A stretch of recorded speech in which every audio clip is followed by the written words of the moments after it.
World trade centre क्या है और कैसे ऑपरेट करता है। हाँ दोस्तों, इस वीडियो में हम आपको बताने वाले हैं कि वर्ल्ड ट्रेड सेंटर क्या है, रियल एस्टेट से कैसे रिलेटेड है, कैसे ऑपरेट करता है। ये पूरी नई सीरीज हम आपके लिए लेकर आ रहे हैं कि जो वर्ल्ड में बड़े बड़े ब्रांड रियल एस्टेट से रिलेटेड है और काम कर रहे हैं, उसके बारे में सिंपल इन्फॉर्मेशन सिंपल शब्दों में आप तक पहुंच सके। तो सबसे पहले ये सीरीज हम शुरू कर रहे हैं वर्ल्ड ट्रेड सेंटर्स। मैं doctor Amol Maurya, real estate coach, real estate trainer, real estate entrepreneur.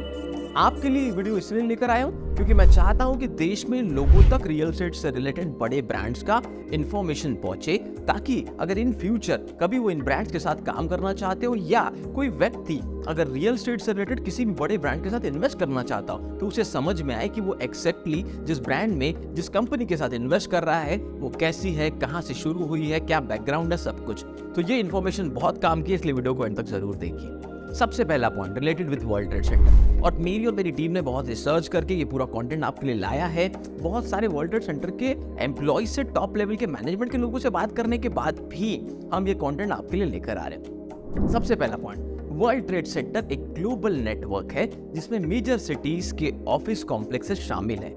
हाँ दोस्तों, अगर मैं बात करूं तो नियरली 300 प्लस सिटीज में आज वर्ल्ड ट्रेड सेंटर के ऑफिसेस है अक्रॉस द वर्ल्ड। हम बहुत सारी अप्रोक्सीमेट चीजें इसमें आपको बताएंगे क्योंकि ये समय दर समय बढ़ता रहता है, ग्रो करता रहता है, अलग अलग सिटी में इनका एक्सपांशन शुरू होता है। दूसरी चीज वर्ल्ड ट्रेड सेंटर से रिलेटेड, पहला world trade centre New York city में 1973 में बना था, जिसमें 110 फ्लोर की 2 बिल्डिंग्स थी और कुछ छोटी बिल्डिंग्स भी शामिल थी। मतलब आप इमेजिन कर सकते हैं दोस्तों, 1973 में 110 फ्लोर्स की बिल्डिंग्स के साथ वर्ल्ड ट्रेड सेंटर न्यूयॉर्क शुरू हुआ। ये वर्ल्ड का पहला वर्ल्ड ट्रेड सेंटर था और कुछ छोटी बिल्डिंग्स भी इसमें शामिल थी। तीसरी चीज, वर्ल्ड ट्रेड सेंटर बिल्डिंग्स को इंटरनेशनल बिजनेस, ट्रेड और कॉमर्स का हब बनाने के लिए डिजाइन किया गया, जिसमें state of the art amenities और टेक्नोलॉजी शामिल है। इसका सिंपल मतलब है कि अगर आपका ऑफिस वर्ल्ड ट्रेड सेंटर के अंदर है तो आपको best of the best technological support, best of the best amenities का support, best of the best A+ constructed buildings का सपोर्ट, ये पूरी फैसिलिटीज मिलती है। इसी वजह से world trade centre Fortune 500 companies के लिए एक बेस सेंटर माना जाता है, जहां मैक्सिमम फॉर्च्यून 500 कंपनीज और टॉप लोकल और ग्लोबल ब्रांड्स के ऑफिसेस आपको मिलते हैं।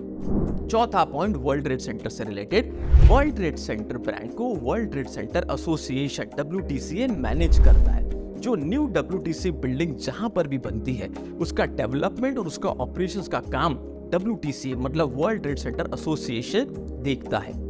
ये एक ऐसी कंट्रोलिंग बॉडी है जो WTCA के किसी भी शहर में जाने के बाद वहां के ऑफिस प्रीमाइसेस को डेवलप करके सेल करने के बाद, या कहीं कहीं कोई लाइसेंस होल्डर WTC के सेल नहीं करते हैं, सिर्फ खुद ही बना के कंस्ट्रक्ट करके लीज भी करते हैं, पर WTCA जो बॉडी है वो उनके डेवलपमेंट और ऑपरेशंस का पूरी तरह से ध्यान रखती है। पांचवी चीज, आज दुनिया भर में लगभग 100 देशों में 300 से अधिक WTC बिल्डिंग्स है जो बिजनेसेस को ग्लोबल रिसोर्सेस और अपॉर्चुनिटीज का नेटवर्क प्रोवाइड करते हैं। इसका मतलब, जैसा मैंने आपको इसके पहले भी बताया था कि फॉर्च्यून 500 कंपनीज के बहुत सारे ऑफिस आपको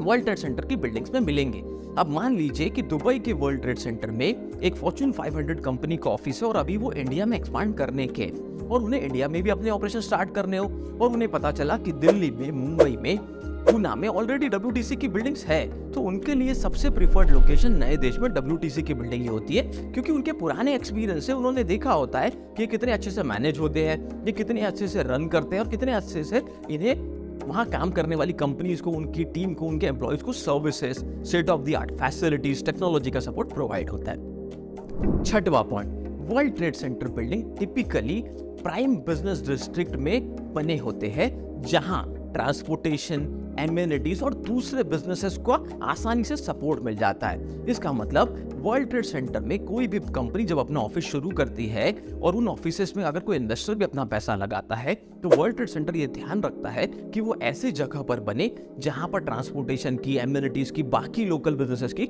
सपोर्ट की बहुत सारी फैसिलिटीज अवेलेबल हो। Point number 7 related with world trade centre,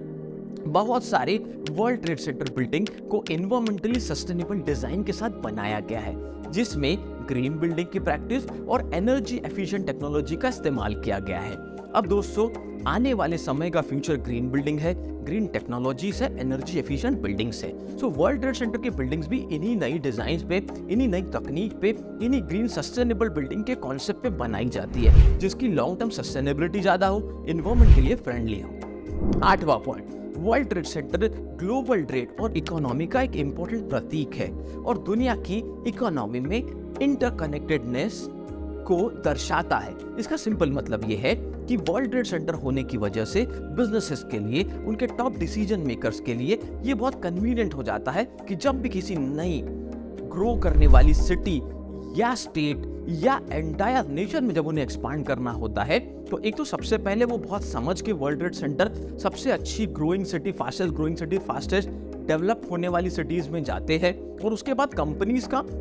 interconnected हो जाता है, मतलब एक पूरी कम्युनिटी फॉर्म हो जाती है कि वर्ल्ड ट्रेड सेंटर के उस ऑफिसेस में वहां पे शुरू होने वाली कंपनीज के ऑफिसेस शुरू होने लगते हैं। सो ये जो इंटरकनेक्टेडनेस है, ये जो सपोर्ट है, जो बिजनेसेस को वर्ल्ड ट्रेड सेंटर की बिल्डिंगों से प्रोवाइड होता है, उसकी वजह से उस सिटी की, उस देश की इकोनॉमी ग्रो होती है। कई बार केस स्टडीज में ऐसा देखा गया है, जैसे एग्जाम्पल के तौर पर 1979 में वर्ल्ड ट्रेड सेंटर दुबई में शुरू हुआ। तब जहां वर्ल्ड ट्रेड सेंटर शुरू हुआ था वहां आसपास बहुत डेवलपमेंट नहीं था, लेकिन अगर आप 2023 में उसी एरिया को देखेंगे तो one of the most costliest area और one of the most costliest real estate in Dubai is world trade centre Dubai. तो इस तरीके से पूरे सिटी के, पूरे स्टेट के, नेशन के ट्रांसफॉर्मेशन में वर्ल्ड ट्रेड सेंटर के बिल्डिंग्स ने हेल्प किया है इनके पास्ट ट्रैक रिकॉर्ड में। आप ये बहुत सारी इंफॉर्मेशन बहुत सारे सोशल मीडिया प्लेटफॉर्म पे जाकर पढ़ सकते हैं, डिटेल में और जान सकते हैं। हमारा पर्पस है सभी जगह से अच्छी इंफॉर्मेशन को कलेक्ट करके, प्लस जो बहुत सारे वर्ल्ड ट्रेड सेंटर के एम्प्लॉयज से बात करने के बाद, उनके ऑफिशियल जो लाइसेंस होल्डर है उनके एम्प्लॉयज से बात करने के बाद आप तक सही इंफॉर्मेशन लाने के पर्पस से ये वीडियो बनाया गया। अगर आपको लगता है कि किसी और टॉपिक पर डिटेल में आप हमारे वीडियो देखना चाहते हैं, जरूर कमेंट करके हमें बताइए, हम उस टॉपिक पर आपके लिए वीडियो लेकर आएंगे। और अगर आपको लगता है किसी भी प्रकार की real estate training, coaching, keynote speech के लिए आपको एक अच्छे real estate expert, coach, trainer की जरूरत है, तो आप हमारे टीम के बोर्डलाइन नंबर्स पे कांटेक्ट कर सकते हैं। अभी तक जुड़े रहने के लिए, वीडियोस को लाइक करने के लिए, चैनल को सब्सक्राइब करने के लिए तहे दिल से धन्यवाद।